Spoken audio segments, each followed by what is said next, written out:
Ladies and gentlemen, welcome to another episode of TNA Dark Hour. We are the hosts, Dallas Cash and Mr. 6'9" JT. Sorry, I'm getting caught by the mirror. It's the mirror effect. So obviously, with going on with TNA Dark Hour, there was a lot going on um Thursday. So we're gonna jump right into it. And to really get into what was going on, like I said, I'm gonna just make things happen the way they're supposed to happen. And we're gonna cover this quickly.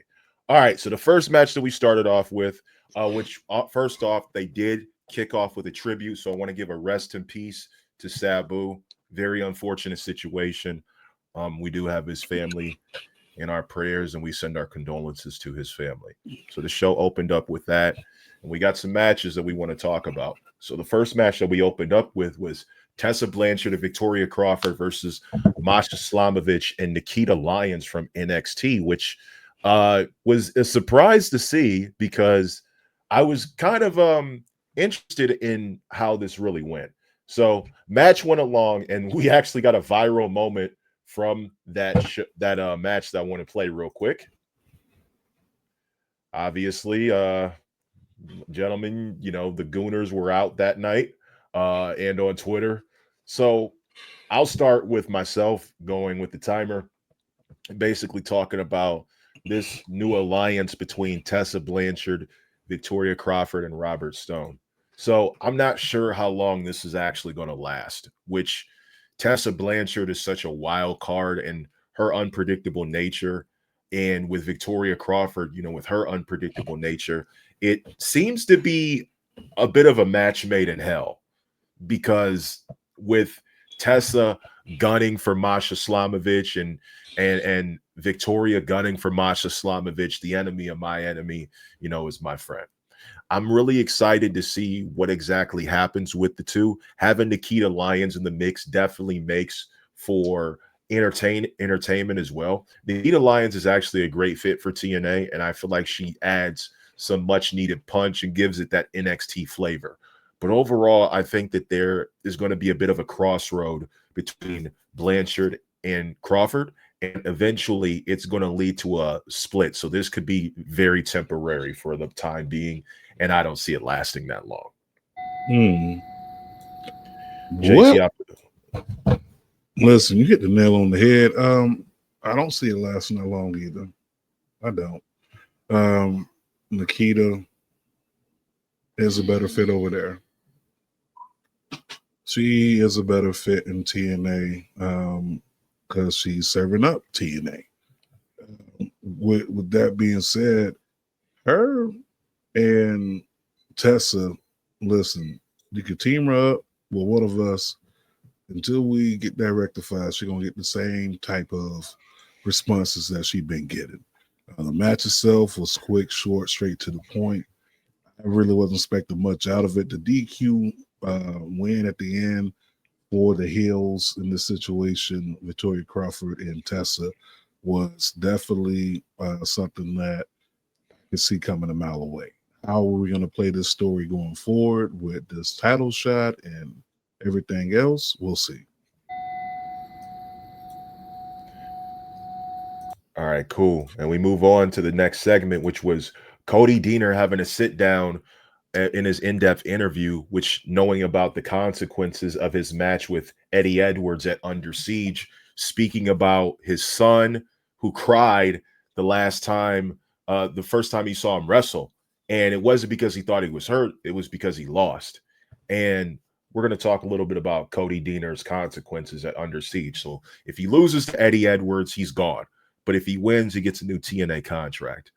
Man, it's really hard to not root for Cody Deaner just because he's the average blue collar worker that we all root for. The absolute underdog at what he does, and what's exciting about him is he absolutely draws you in with his emotion, and you feel for him because he's gotten the short end of the stick multiple times, especially with recently dealing with the system and the way that they've treated him, and the match that he had with Moose where he had to survive for 2 minutes to be able to get turn it into a title match and have that. Cody Deaner has been looked down upon so much that I finally feel like he's going to get some redemption at Under Siege against Eddie Edwards, because if not, I don't know where he goes from here.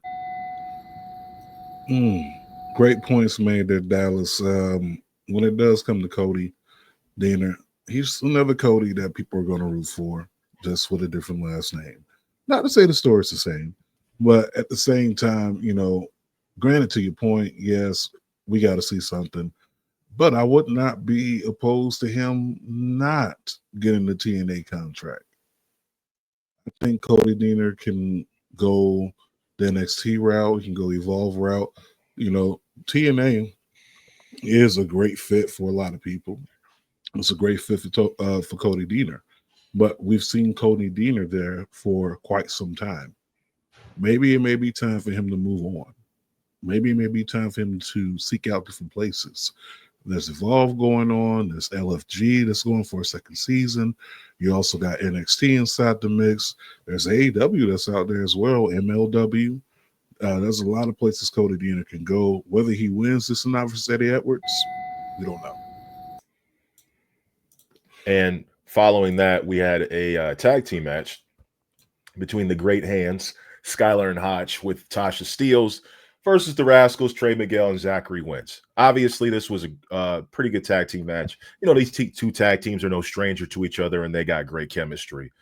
But there was some interference from Mustafa Ali, which led to Skylar and Hotch getting the win. And there's this question that I need to beg is, what's going on with Mustafa Ali?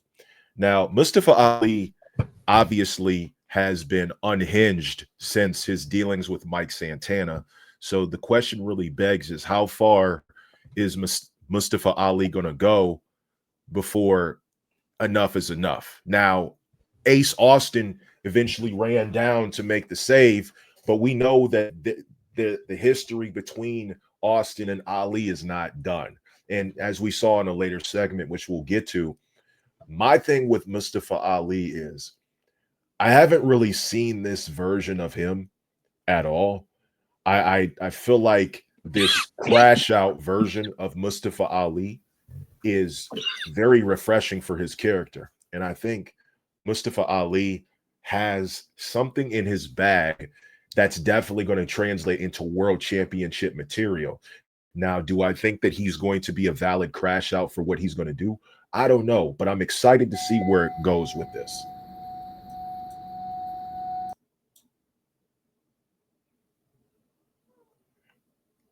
The Great Hands. Shout out to Skylar and Hotch. Shout out to Hotch, the homie, the Rascals.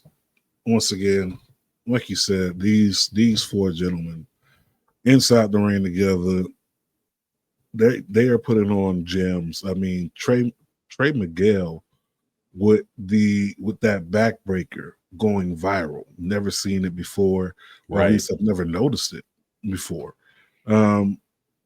Zachary Wentz, once again, another one who's always doing something that's captivating. As far as Mustafa Ali goes, man, he is digging into his bag in this heel shit, right? Now we're getting more so of a by any means necessary Mustafa Ali. And I think that's what the character needs, Mustafa Ali. We need by any means necessary. If you're trying to do this great wave and Ali we trust, you're gonna do what you got to do to get the people behind you. So I like this from Ali. I like this from the good hands. I love it. The great hands. I love it. Excellent. Yeah, and speaking of great, man, this TNA International Championship eliminator between Matt Cardona, Mance Warner, Ace Austin, and Elijah was something to behold. And actually, JT, I'm going to put you back on the panel real quick. So the way that this match went was it was all over the place. And obviously, Steph DeLander got involved, helping on Warner's behalf. These four men were having a banger. You had Matt Cardona coming out as the complete Matt Cardona. And the winner of this got a shot at the TNA International Champion bulletproof Steve Macklin, who again, that man went to war. Like we said, it was you specifically said it was gonna get bloody. You specifically said it was gonna get bloody. And Macklin even retweeted it. And basically, we saw the blood. We saw what happened. And here, I was surprised when Cardona hit Ace Austin for the radio silence to pick up the win, because I thought it was going to be Mance Warner or Ace Austin who was going to get this. But now we've got Matt Cardona versus bulletproof Steve Macklin at Under Siege. So to start the timer, what were your thoughts on this match? Be honest, I kind of felt Matt Cardona was going to win this only because, I mean, he's a person not to go against any other out of the four, but he's a person right now, and you put into that title discussion, whether Macklin loses or wins, having someone like Cardona on your match resume for that particular title only elevates the title. Okay, he's well renowned everywhere. Former GCW heavyweight champion, former GCW hardcore champion, former IC champion. He's been everywhere. He's Mr. Independence. He's the king of the indies, if you ask him. So to have him inside the title discussion is great. Ace Austin, like yourself, you know, it was a little glimmer in my eye for him as well. But this match just had Matt Cardona written all over it. That's the way I see it. Excellent, excellent. Well, I kind of already covered my thoughts about it, so we'll just move on to the next one. So, well, to nobody's surprise, Tessa Blanchard slapped the fire out of. Matter of fact, I think I got it with me. Tessa Blanchard slapped the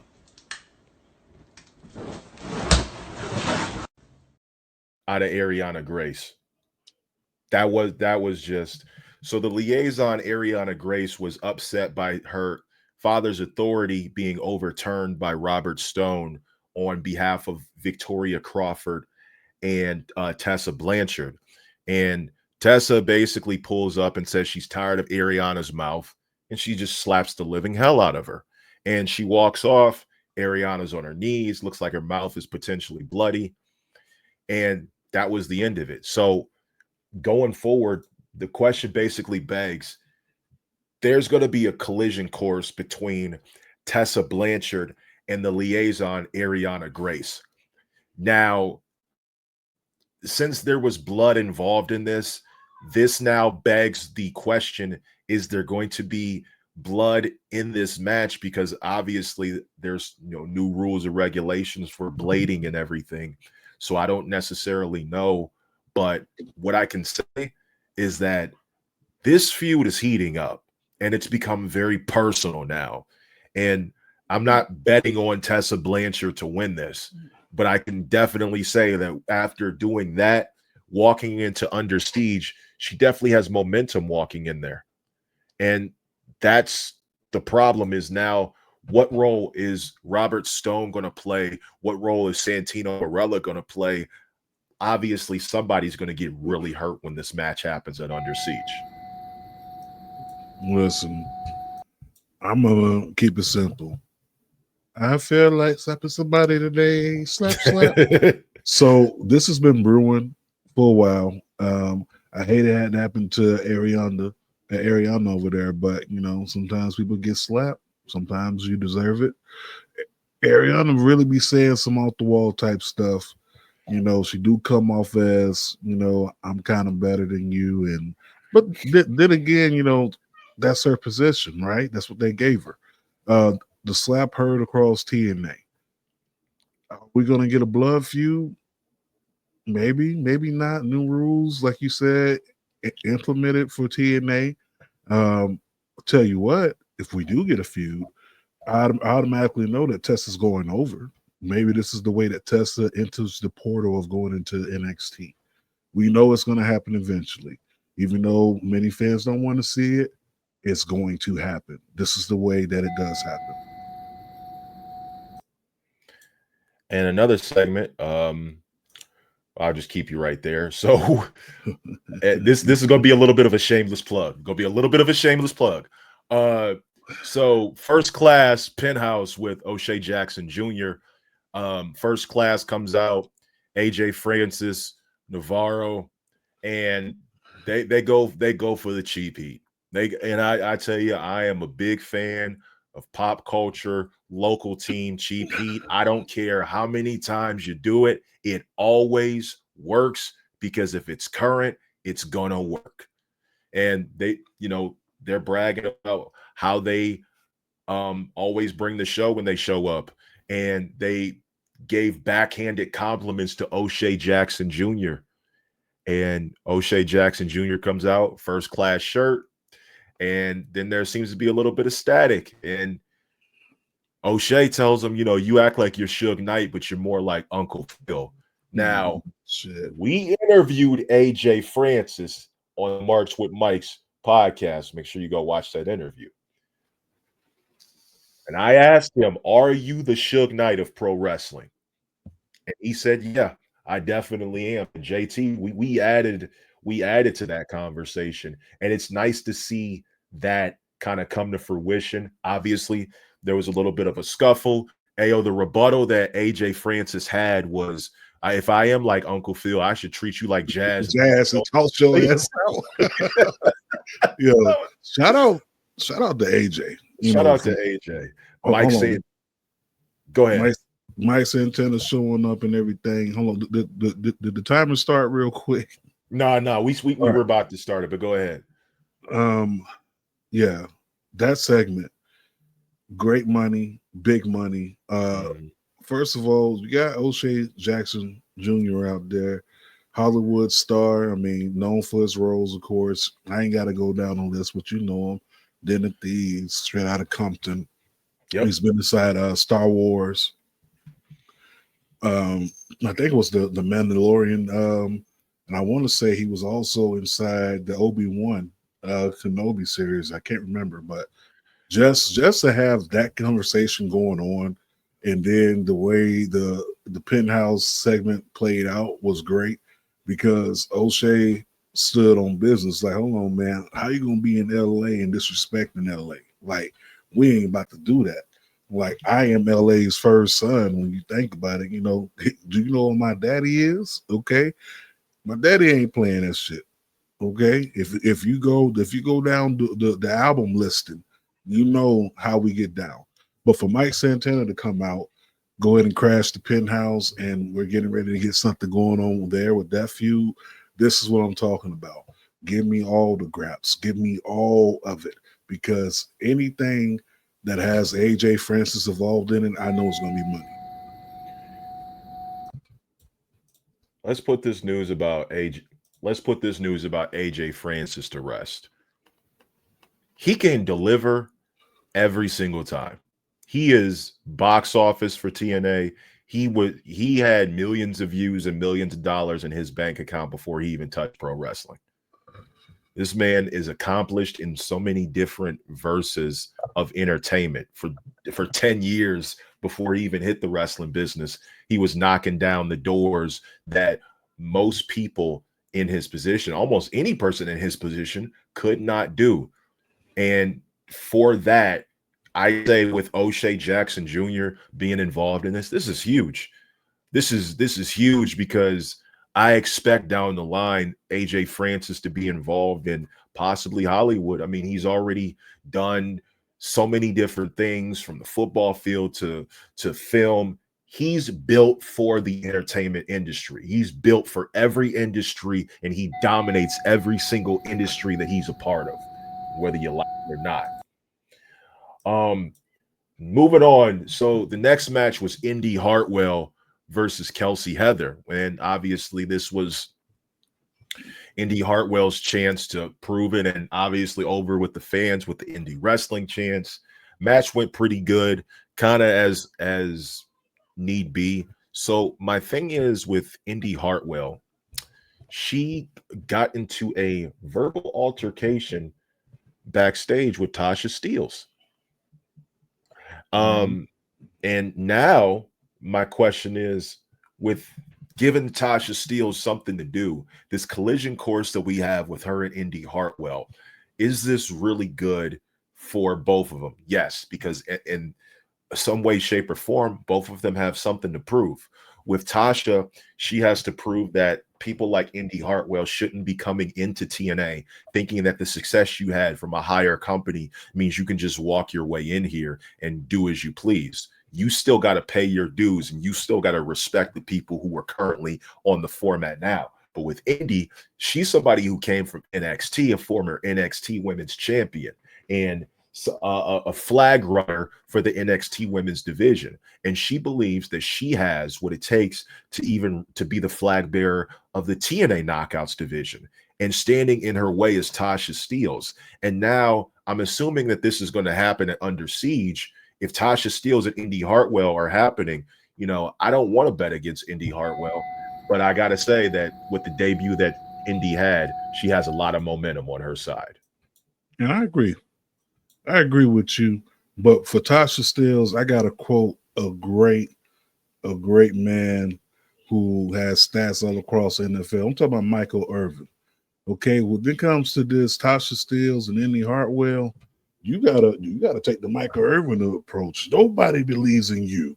What are you prepared to do about it? Right. So it's like for Tasha Steelz, honestly, and love her to death, but nobody should be coming in. I don't care if it's Indy Hartwell. I don't care if it's Cora Jade. I don't care if it's Shakara Jackson. Nobody should be stepping foot inside your house, the house that you've been building for the past 5, 6 years. No one should be standing inside your house. Okay.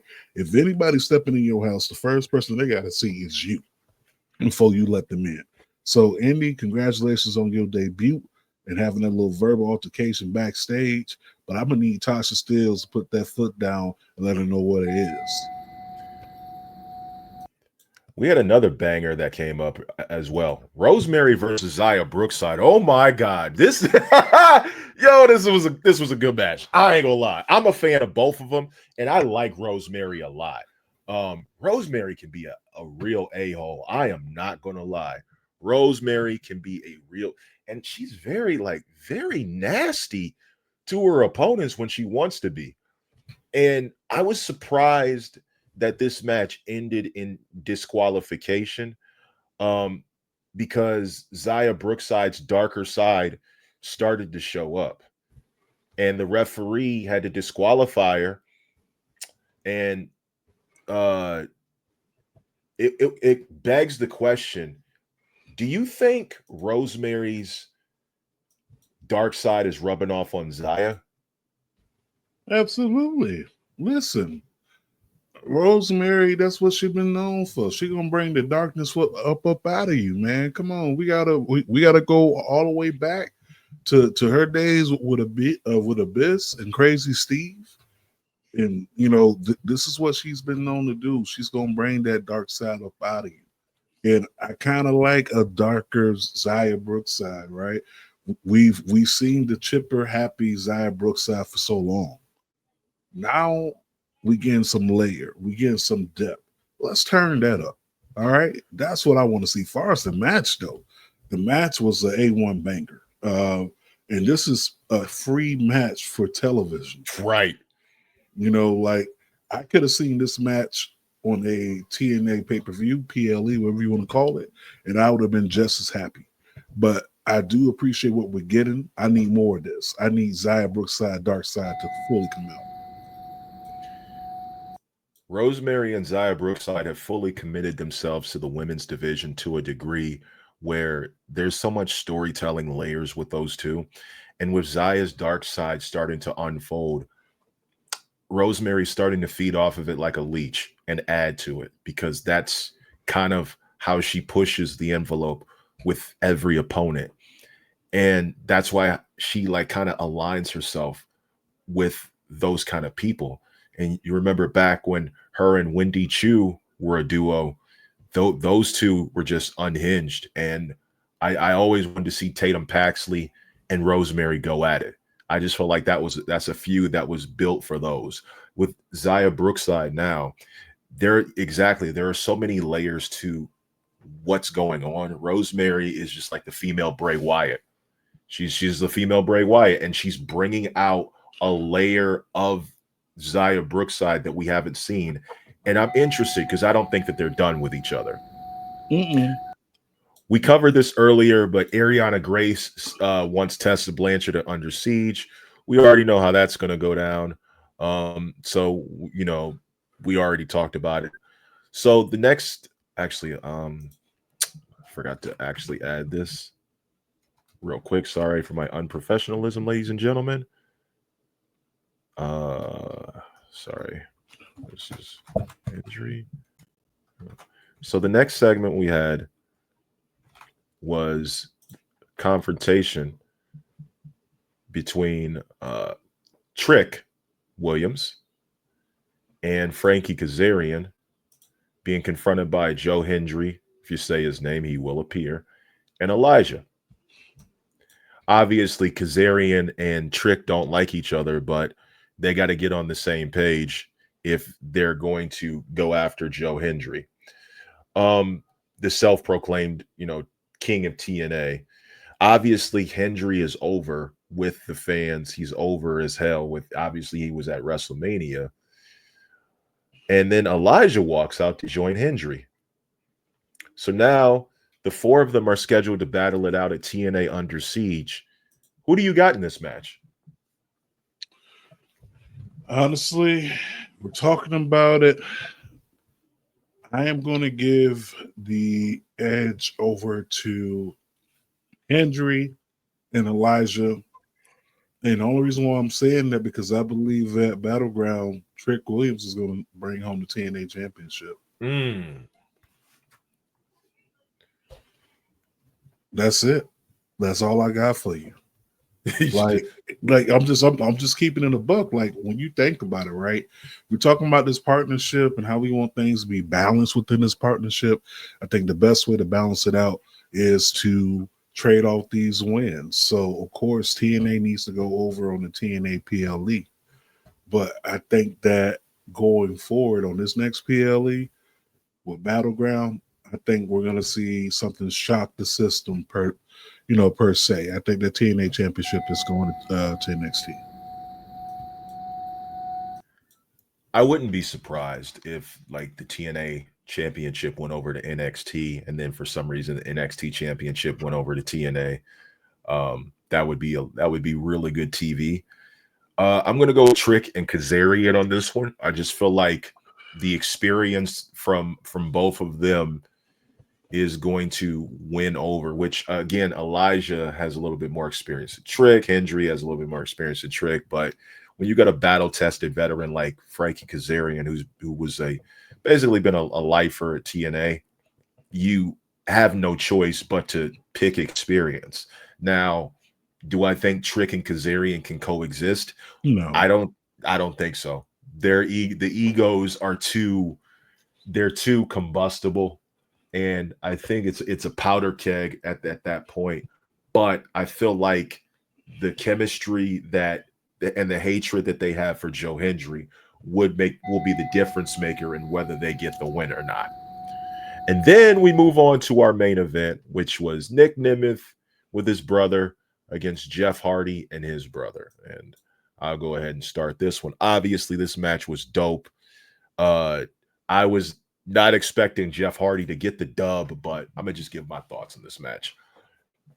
Nick Nemeth is a product of his environment and a product of what OVW and his collegiate wrestling ability can do in the ring. He makes everybody look like $1,000,000 no matter what their abilities are, how limited their abilities are. And Jeff Hardy isn't limited. Jeff Hardy can go with the best of them. This is what happens when you have two masters at their craft put on a match and you just let them wrestle. You let the men hoop, let them ball.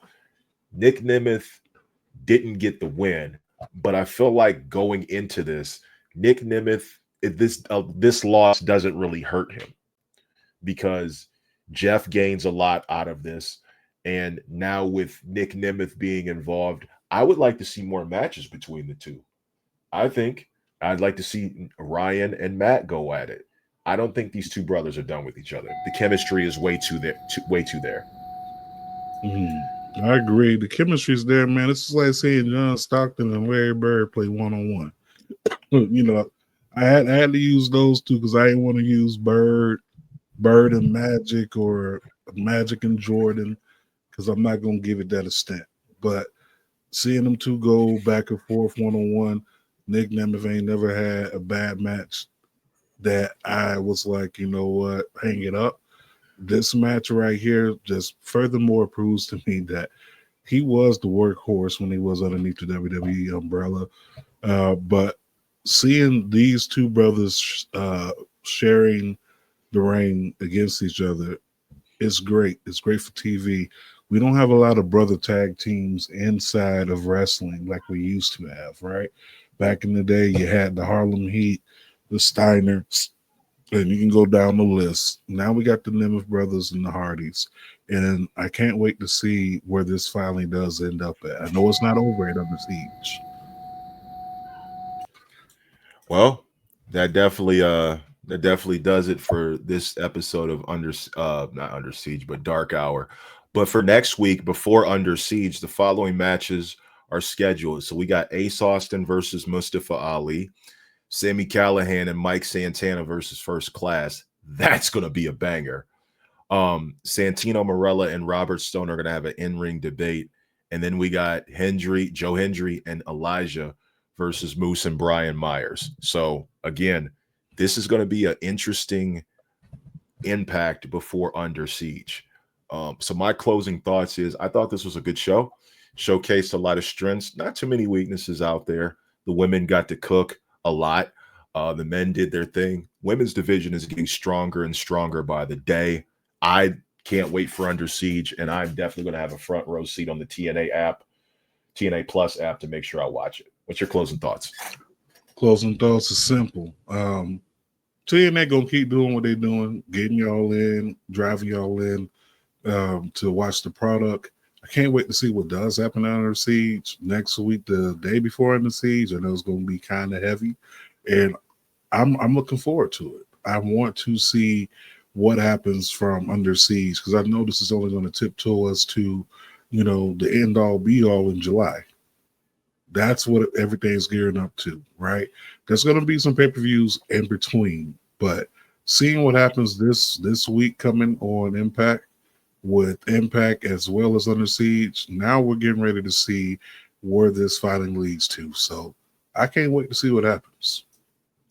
Ladies and gentlemen, I'm Dallas Cash, Culture Clash Network, JT, Mr. 6'9". I did it again. Make sure you follow us at March with Mikes on Twitter, I believe YouTube as well, and Instagram.